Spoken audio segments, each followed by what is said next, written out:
जय श्री राम। आज हम जानेंगे कि हम रामायण और राम जी से क्या क्या सीख सकते हैं। वाल्मीकि कृत रामायण को पढ़ने और रामानंद सागर की रामायण को देखने में बहुत फर्क है। पढ़ने के दौरान आपको जीवन ज्ञान और धर्म की कई बातें पढ़ने और सीखने को मिलेंगी। आओ जानते हैं कि हम राम जी या रामायण से क्या क्या सीख सकते हैं। कली काल में राम जी का नाम ही तारणहार है। दक्षिण भारत में राम जी के जीवन चरित्र को लेकर चर्चा होती है और उन्हें आदर्श मानकर उदाहरण दिए जाते हैं।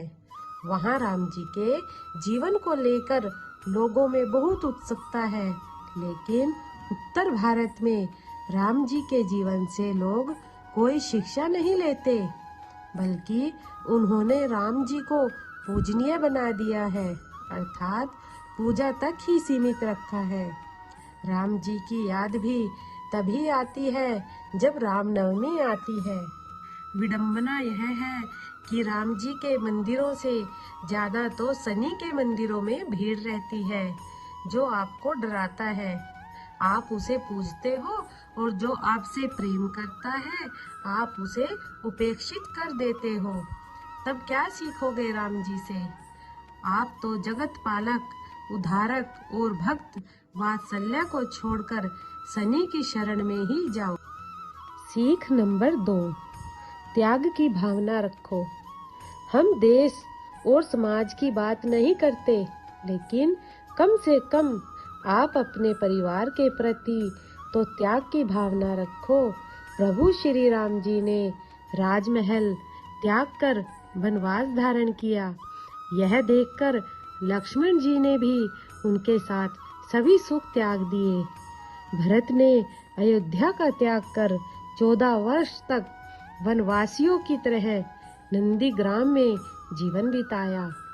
भरत श्री नंदीग्राम में रहते हैं तो शत्रुघ्न जी उनके आदेश से राज्य संचालन करते हैं।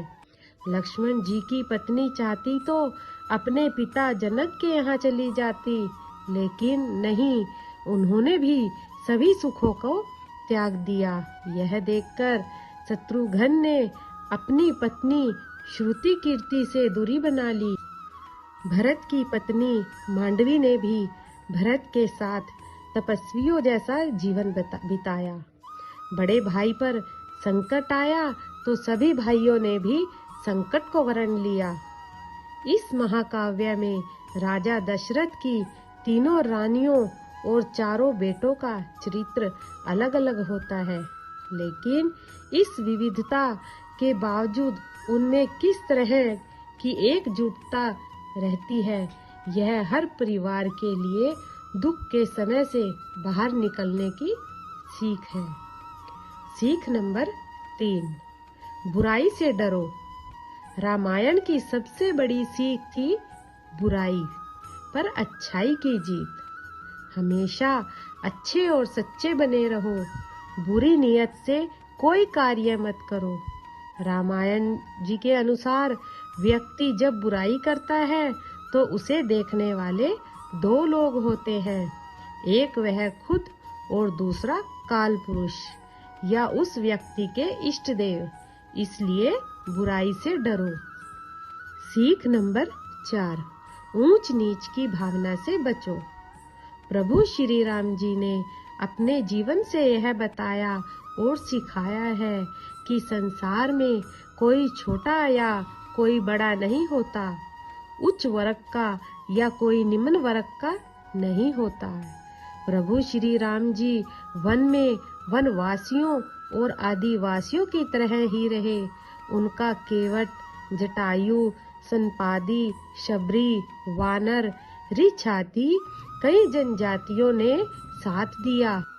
वे कई ऋषि मुनियों के आश्रम के साथ ही आदिवासियों की झोपड़ी में भी रहे थे। सिर्फ राम ही नहीं, संपूर्ण रामायण में हर पात्र ऊंच और नीच के विचारों से मुक्त है।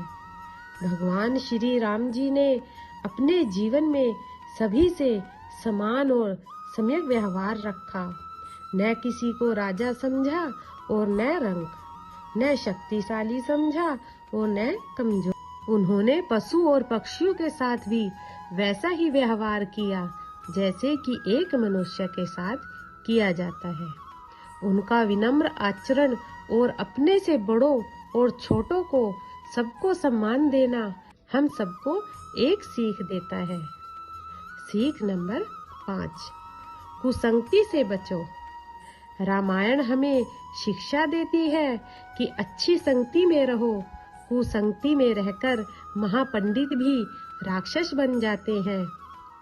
जिस तरह रावण की संगत गलत थी, उसी तरह कैकेयी की भी संगत गलत थी। नकारात्मक और आपराधिक किस्म के लोगों से दूर रहने में ही भलाई है। इसलिए हमें सीख मिलती है कि हमें अच्छी संगति में रहना चाहिए ताकि नकारात्मक हम पर हावी ना हो।